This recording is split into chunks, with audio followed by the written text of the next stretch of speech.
You know the saying, you miss what you can't have? With social distancing, many people aren't touching. We're not talking about romantic touch either. We're talking non-romantic touching between friends, like a pat on the back or a rub on the arm, a touch of the hand, a high five, virtually.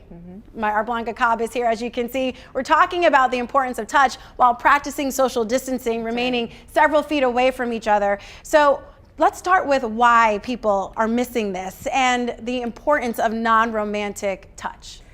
The reason non-romantic touch is so important because it really helps you developmentally. Like when you talk about kids, so as soon as babies are born, where are they put? They're put right on their mother's chest. I mean, that's touch, that's warm, that's comfort.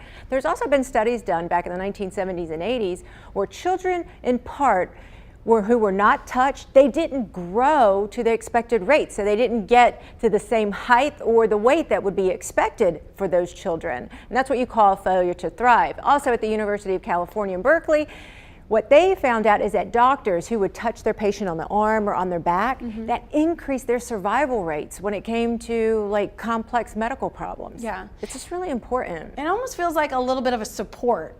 It is a support.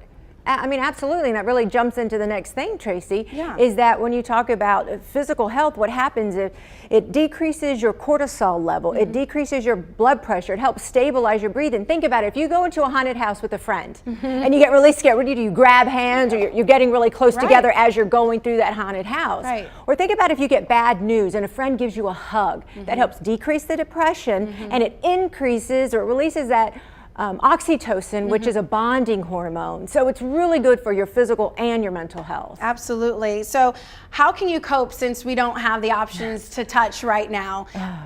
I know you just sighed, so there's got to be a way.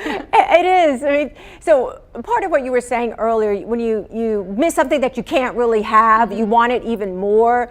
But one thing that you can do is that what you can't show non-verbally, you share verbally. You know, I wish we could be around each other. I wish we could hang out. This is the best we can do through, virtual FaceTiming. Or think about when you need to relieve stress, you can use a roller foam, because that is really getting into the muscles. You can do some deep breathing. You can do some meditation. Those types of activities will help decrease that stress. All right, Blanca, these are great tips. Thanks so much for weighing in. Of course, if you have a question for Blanca, head to her Facebook page. She's really quick about starting a conversation and replying back to you. You can check her out at Blanca Cobb, Body Language Expert. Again, that is on Facebook.